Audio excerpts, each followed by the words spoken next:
Do not attempt to adjust your speakers. The sounds that you're about to hear are various sounds that come from a human's mouth. So this is what we came with.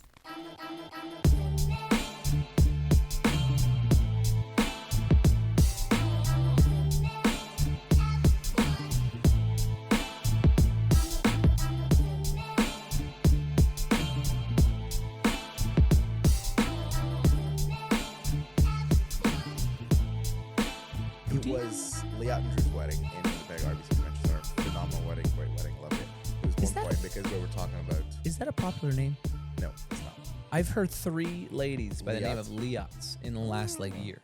Oh well, I think it was a popular name in a certain year. Now they're all grown up and we're getting Liat. married.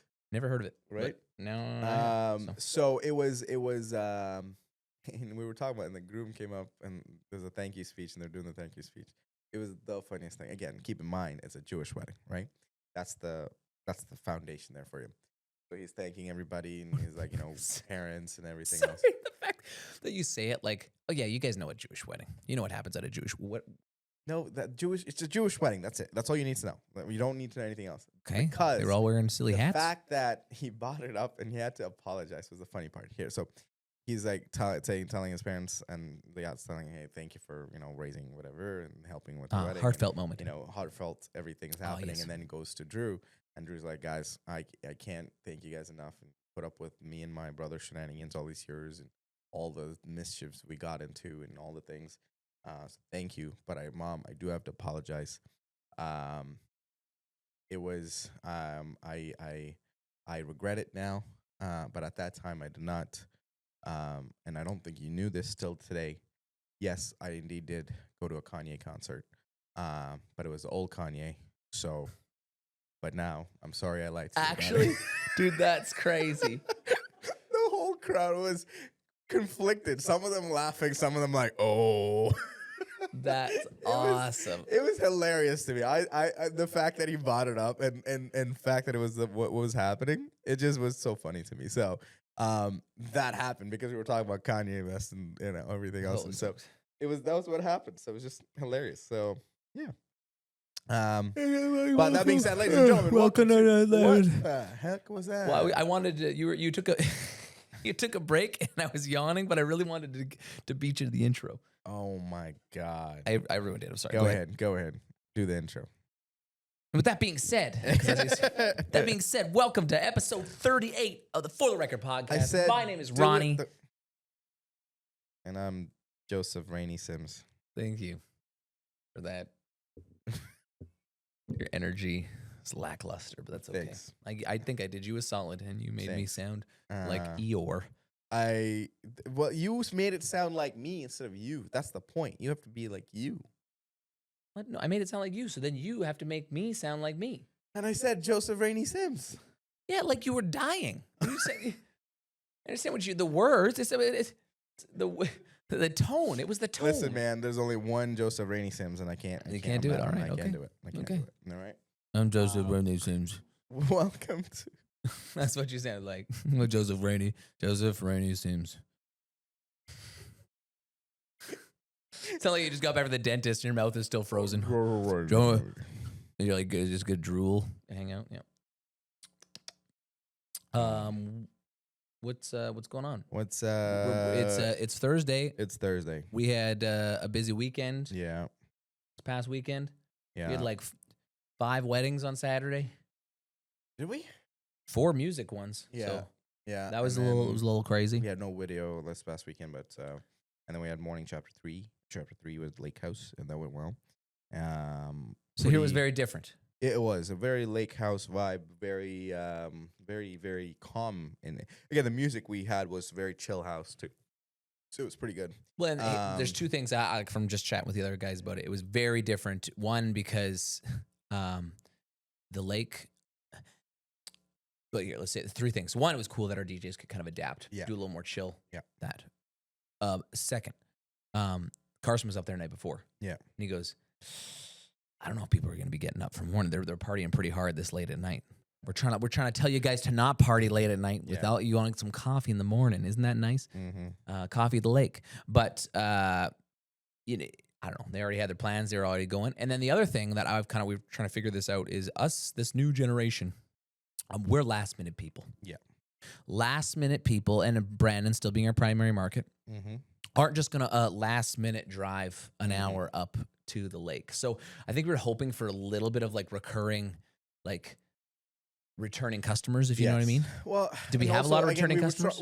No, which was interesting, and we did have almost 58 sign up. So, and our capacity was 50. So it was just like we were hoping for returning, but it was a brand new set of audience, which never been to a chapter before. So it was interesting to sort of see what they learning from it, right? We also riding the high of chapter 2, which was pretty crazy. So it was just like, hey, it's going to come down a little bit. What goes up must come down a little bit. Yeah, and again, purely due to capacity. So again, we couldn't fit more than 50 in there. So the fact that we got people in, pretty good. So chapter 4, planning is in the works. So more details. Yeah, don't tell yet. Don't tell yet. We don't have that. We don't have all the details. You can say there's a chapter 4. Forget what I just said. There's a chapter 4. When? Who knows? Who knows? Where? I have no idea. Yeah. Is it happening? I don't know. Yeah, and maybe there's only 4 chapters in the book. Maybe it's a short novel. Short novel. Mm-hmm. How many chapters do you need to have in a book for it to be a novel? I don't read books. We all know that. Yeah. All of our listeners know. You're asking me. I know, but that doesn't. Novel, like you can have. You can still have an opinion, Rhoni, just because you don't read. The last time I opened a book was 2012. University, and the book was called Intro to Financial Accounting, and that's the last time I opened a book. And after that, I've never touched a book. Well, that was a textbook. How many chapters are in a textbook? Not a clue. Probably like 6 or 7 units. Probably got to be like 6 to 12 units. Anyways, what are we're talking a little. Tell you're way out of my expertise here. I'm trying to make you sound smart. Okay, I'm trying to really. You're not doing yourself any favors here. I am not trying to be someone I'm not. That's good. Okay. Hey, authenticity, buddy. Authenticity. I love it. We're talking today about some wedding cringe. Yes. Okay, so this is not to insult people. No, okay? well, no, maybe a little bit. No, just so you can change. Ron, we just thought we're trying. Okay, hold on. Where I came up with the idea for. Hold off for a second. Okay, go. Wedding cringe. There is stuff that is traditional at weddings. That is said standard, what like just styles of things and whatever. And people are like, "Oh, that's fun. Mm-hmm. Oh, that's cool." Mm-hmm. And eventually, it just becomes not cool, right?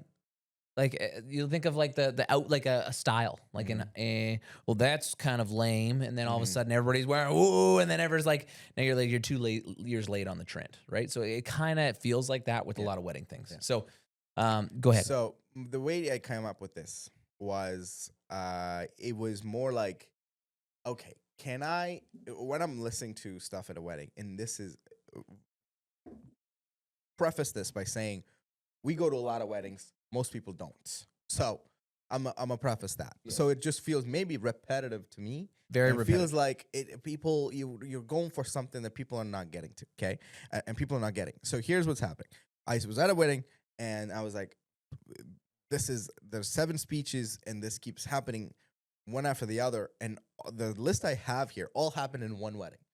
And some weddings, 1 or 2 happens. Some weddings, 3 or 4 happens. This wedding, everything. They checked off every box in what I think could be done so much better and not try to like sort of forced into the wedding just because you read this on Google. So those are the things that I want to talk about.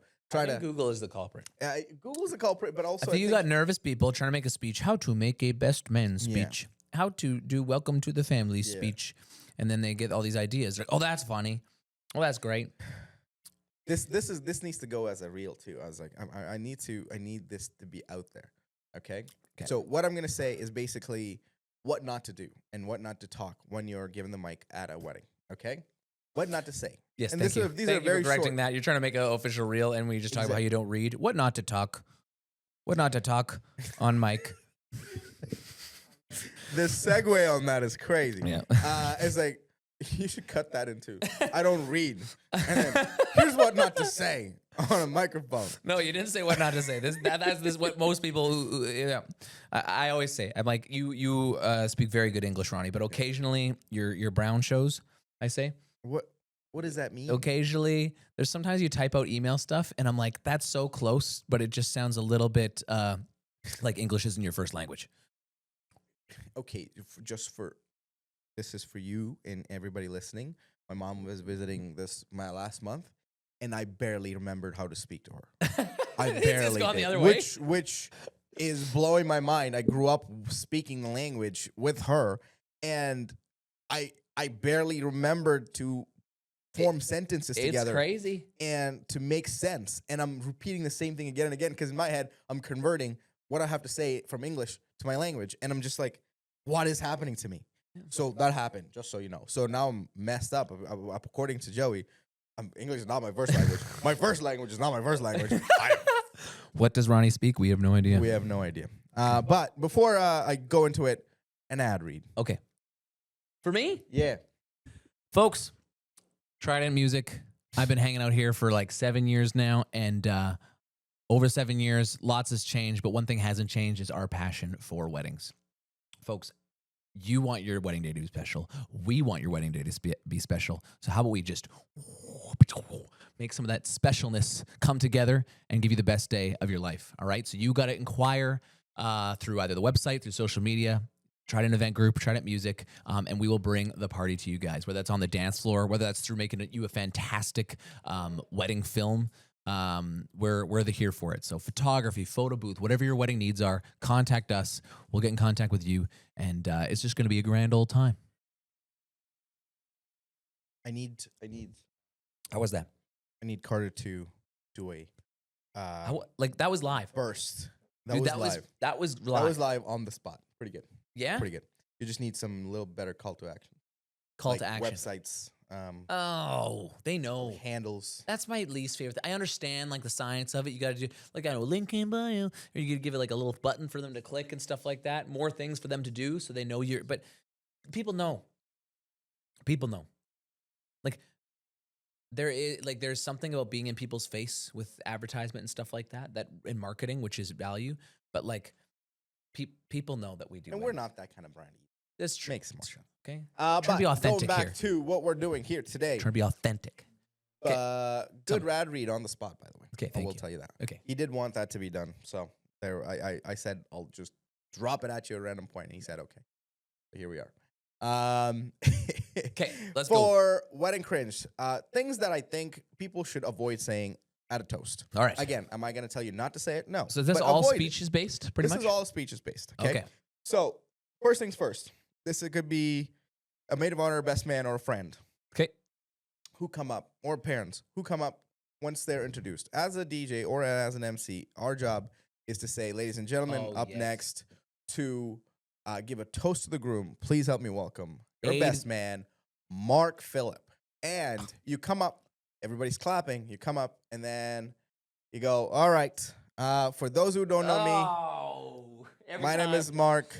I've been best friends. I'm like, we know. I just introduced you as the best friend who is also the best man to the groom. You're about to give a toast to the groom. Everybody knows. But I understand. You wrote it down. You saw it on Google. You wrote it down, and you went, for those who don't know me. But try to avoid it. Like, just get on with your speech, and however you want to start it. Let's carry that on to podcasts too. When we have guests, which you don't have too often, I really dislike when you like. For those who don't, tell us a little bit about yourself. We as hosts or a podcast host should be able to ask good enough questions that you should figure it out. Like ask them it'll eventually come up. Yeah. Just tell us, give us the Coles notes on who you are, what you do, and why you're here. And here's the thing. People think it's hard for people to. People in general think they're bragging when they are asked about themselves and they have to say what they're saying. It feels like feels unnatural to talk about. Oh, I did this, I did this, I did this, I did this. When you're like, I'm just doing what I'm doing. Yeah, exactly. Right? And if you want to give someone a hard intro, you do it. Like, yeah.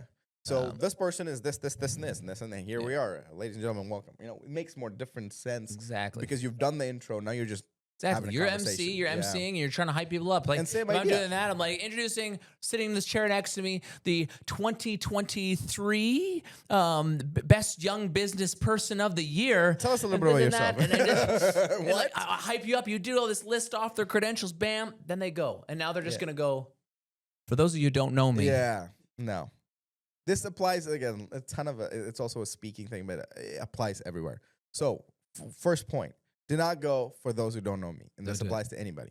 But on the same vein, the second point here is usually this comes from the best man, and it's so bad. It is so bad, and it gets such a awkward giggles, like sparingly in the venue. And it's when the best man, comes up and he goes, "For those who don't know me, my name is Mark. I'm here. I'm giving a toast to the bride." I read on the internet that the best man speech should be as long as the lovemaking session that the groom might engage in tonight. So with that said, thank you. Have a good night, everybody. And then there's a pause. And he's expecting laughter, like as if the roof is gonna fall down. But it's just this awkward silence. They saw one reel. I'm like, brother, please do not do that. Don't. And then this is always best man. Don't do that. It is so Who else bad. would it be? Like You're not doing the welcome. If you say it like, well, it's always the best man. What the mom of the bride isn't mentioned. Hey, you haven't seen some of the mom speeches I've had. There's some mom speeches. The much, mom isn't it? speeches. If we're talking here, I'll add my wedding cringe. The mom speeches. It's like you're welcoming the family. Do a little bit of a summary of who your daughter or son is. Do a little bit of summary of who, and just talk about the relationship. It's great. We like it. I love it. Wow. Maybe you'll bring this one up too, but I'll hold this part. But the one part I'm thinking of is this, like, I still remember when little Johnny was born. Like, oh, we're gonna get a whole. We're gonna Johnny hold is this. 29 years old Yeah, now. We're going starting. down the All right, everybody, timeline. sit back, set your drink down because you're not toasting anytime Sometimes soon. they go, we were at the hospital in Morden, Manitoba Oh, gosh. at 10 p.m. He was not coming out anytime soon. I just brother, I just like the details that people I give. didn't need Yeah, it that. was a sun. Nobody It's just did- like you when you told that tent story. It was beautiful. The tent time. story It was needed beautiful. details. It was awesome. The tent story needed details. Sure. Carter agrees. Carter edited it. Sure, but like there's, you know what I mean. Sometimes you're just like, yeah, he was such a charming young man. He always used to wear this and that, and he did this at this time. His favorite food was this. His favorite pair of shoes was that. He used to go through. I used to change his diaper. Whole guy and like it's slow. Just stop. Just stop. I don't want to hear. Oh, Yeah, and I remember he was a wiggly little guy. Okay, this side, because we're talking about mom of the groom. Sidebar: last year's wedding, November.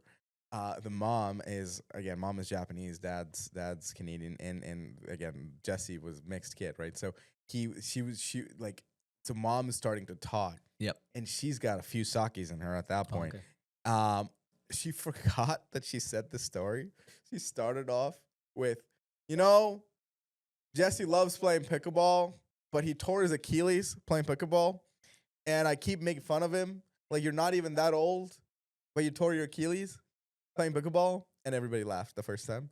And then a minute into this, and she's like, she doesn't have a speech, so she's just rambling, like, going through kid and this and this. And 10 this. minutes later, And then, one story I forgot to mention. Jesse tore his Achilles. Y'all know how he tore his Achilles? He was playing pickleball, and everybody's laughing for the fact that she forgot she just said that story.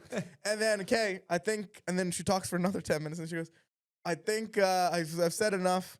Okay, thank you. Toast, I didn't bring my glass. Toast to Jesse, and I forgot the bride's name. And then she walks away, and then she goes, I forgot to tell you about the Achilles. And Jesse comes over, Mom, stop, Mom. So, okay, point of that is, again, one, don't wing your speeches. Please write it down. And two, let's tone down on the drinks until you're off the microphone a little bit. Because I understand people are nervous and you're going to speak in front of people on a microphone. It's not a thing you do. So it's just like, let's a couple less drinks and before we get into the speech. So that's that. That's a sidebar. But third one. And I've heard this so many times. Here we it's go. funny, but at the same time, it's said so many times. just hit it's it. hilarious. Just hit us with it. Somebody at some point during the speech, in marriage, there's always one person that's right and the other person that's the husband. Yes. Oh, yep. I'm like, come on. We've heard this. Yes. Everybody knows. Again, these are things that I'm visibly seeing getting like a couple giggles here and a couple giggles there, right? That's it. But there's what happens is they pause in their speech because Google said pause for pause for laughter. And they're pausing and there's no laughter. It just gets awkward. Yeah, that's tough. That's tough. So I just think like let's try not to use the stuff that Google says. Just speak out of your heart, write it down, and maybe like write point wise. And there's ChatGPT and other stuff. Just it'll put you in a actual speech there. My favorite is if you're like second or third up speeches and you start your speech. Well, I'm trying to follow. It's gonna be a tough one to follow that one. Yeah, follow is some sort of reference like that. Like I like thanks, Rhoni. It was awesome. And then go. But wow, it's gonna be a tough act to follow. Oh, nobody's keeping score. Yeah, nobody's thinking you're gonna be the best speech here and they're gonna give you an award. No. So, you cut to Joe. He's genuinely cringing. He's sitting there just absolutely losing it right now. There's so intense. Okay, this happens so many times, and I'm like, brother, you can't keep saying the same old joke again and again. Okay, somebody at some point in the speech, they're turned to the bride and groom and goes, bride, or whatever the name is, put your hand on the table, like face it up. Okay, cool. And then groom, put your hand on top of the bride's hand. And you're thinking this, people who don't know, they're like, oh, maybe something cool is going to happen. Groom, whatever his name is, remember, this is the last time you'll have the upper hand. Come on. It is no, please. What is the point of it? Yes, you're trying to get some cheap laughs out of it, but even that is forced. Try to come up with something new, please. If you know how this episode started with him sitting, and then he's just gone down and down. Oh, he's just cringing. Man. My favorite, actually, so there was one wedding where it was something like that. Some sort of goofy joke. Or, here's one. All right, I want you to look directly in Koss and look directly in the eyes of your partner. One. Yes. These are the eyes that are statistically most likely to kill you. Right in the middle of the ceremony. Gosh. At the ceremony? I said, yeah, the ceremony. No. Yeah, I've seen it twice in the ceremony. You're going to say, they're going to stand holding hands, staring at each other in front of family and friends. Before we start. I want you to stare into each other's eyes. Oh. And look at all that the person has to offer. And then remember. But remember, statistically. Oh, gosh. At the ceremony is crazy. Yeah, it is crazy. But I will say, I've had a couple times where like there was a groom. He like pulled out all the stops of some of those ones, like the classic YouTube, Google cringy ones. But it was awesome because he was laughing at himself so hard, and that was just became the thing. It was just so funny. Like he laughed at his own jokes every single time. And at first you're just kind of like, oh, this is weird. But I learned very quickly, I think this is this guy's personality. And he just wouldn't stop. He kept going. He just like, remember that time? And he'd like laugh in the middle. He couldn't finish his story. He was like laughing in the middle of the story. But he would say like, that's how long the speech should be. All right. Oh, man. My name is Joey. And I'm the best man in the groom. Or at least I thought I was. Yeah. He'd lean over and clap. Dude, it was so good. I was just like, he's going to do this for a whole 15-minute speech. Lean over, clap. Oh, my Lean over, clap. God. Amazing. Any more? A couple things out of that, too. One thing is like when they show up and they stand up there. Okay, so tonight, there are two important people that we have to thank. Without them, we wouldn't be here. So I would like you all to raise a glass and thank the bartenders. I was like, okay, I guess. Yes. Sure. You're given a microphone, and the first thing you do. Yeah. Okay. But that's fine. That's not as bad. Give us one more. Give us one more gooder. This is not as bad, but it's just repetitive at this point. And I've seen this at so many weddings. Tell me. And it's usually the maid of honor or whoever's talking for the bride. And it's an effective line. It makes sense. Especially they get emotional and then they get sort of teary-eyed and then they go through their stories and everything else. And then they end with, John, I'm so happy you're marrying my best friend, and I hope you love growing old with her as much as I love growing up with her. It's a good line, but you understand people hear this time and time again. at every wedding possible. We are not asking you guys to rewrite the book, Yeah. reinvent the wheel, as they say. But you don't have to use. If you want to use one, like there, because you're gonna Google and you're gonna have 10 to 20 like phrases be brought up. Use one or two, please. Don't use them all. And here's the best part: everything I listed out, I heard it all in one wedding. Like, blew my mind. you can, and this is not. We probably over the course have heard it. Like, there's multiple weddings like this, and this is not to say that it doesn't ruin a wedding. It doesn't, but you're actually given an opportunity as someone speaking at a wedding to leave an impact, to actually enhance the wedding. You know, I understand if you're nervous and you don't speak a lot and you're asked to speak and there's all that going on, but it is hard and Google can be a crutch. Yeah. Right? Like, it's not the end of the world. It really isn't. But I think people are better than that. I think there's 50% of the people who use those lines that need those lines. Yeah. There's 50% that are like, oh, that's funny. Yeah. Not. If it doesn't sound natural, don't force it. And I think all of You know these. what's funny? Tell an honest, real 100%. story from when they were 13. 100%. That's funny. And Not speaking talking from about the how heart, long trust me. the groom lasts in bed. Yeah. Sex is funny. No.